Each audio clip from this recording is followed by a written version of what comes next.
What's going on YouTube? Burkhart Miltech here.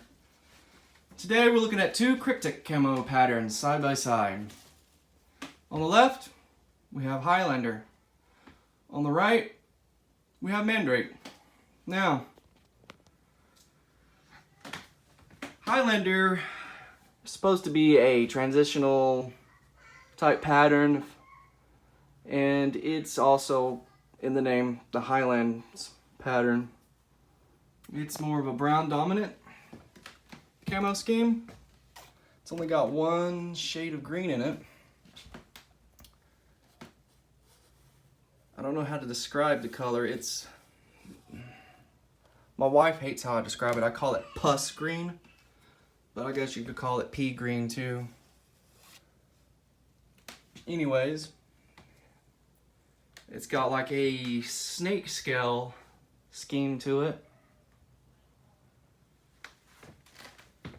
It is a three-dimensional camouflage, so you got like a macro and a micro camo scheme going on in there. Yeah, as you get further away from the camouflage, you notice less of the scales.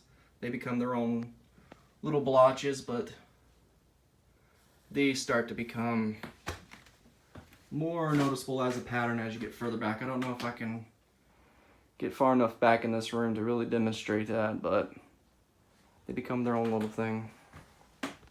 Now, there is a lot of Chinese knockoffs out there of this pattern. I have never seen one before, so I couldn't tell you if it's a difference of night and day or what, but if you're looking at a Kryptek pattern or a suspected Kryptek pattern, if it doesn't have the name of the camo scheme or the Spartan helmet or both, it's not legit.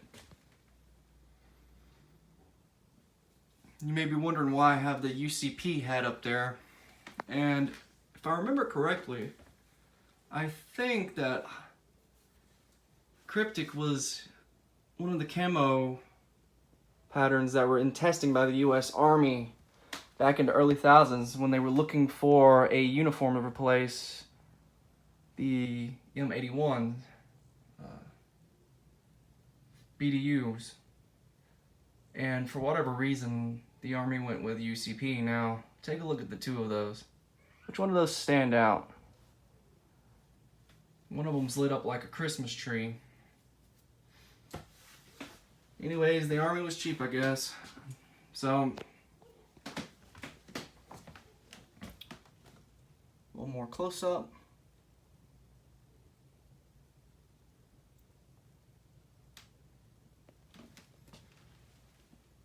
Now let's take a look at Mandrake. I have not had the opportunity to test Mandrake. You may notice it has a color scheme similar to Woodland, M81 Woodland, but it's missing one color, and that would be black. Instead, it's just got this nice dark brown. Of course, it too has the name in there and the brand logo. Same three-dimensional pattern, just a different color scheme.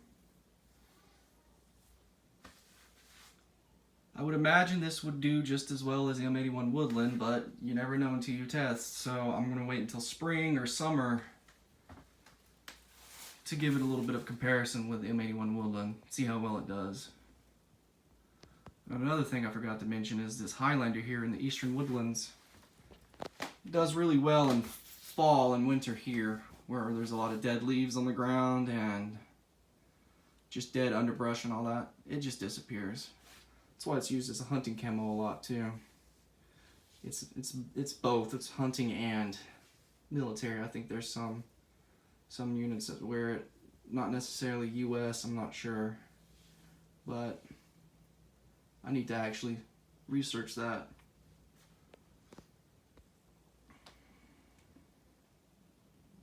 One last look.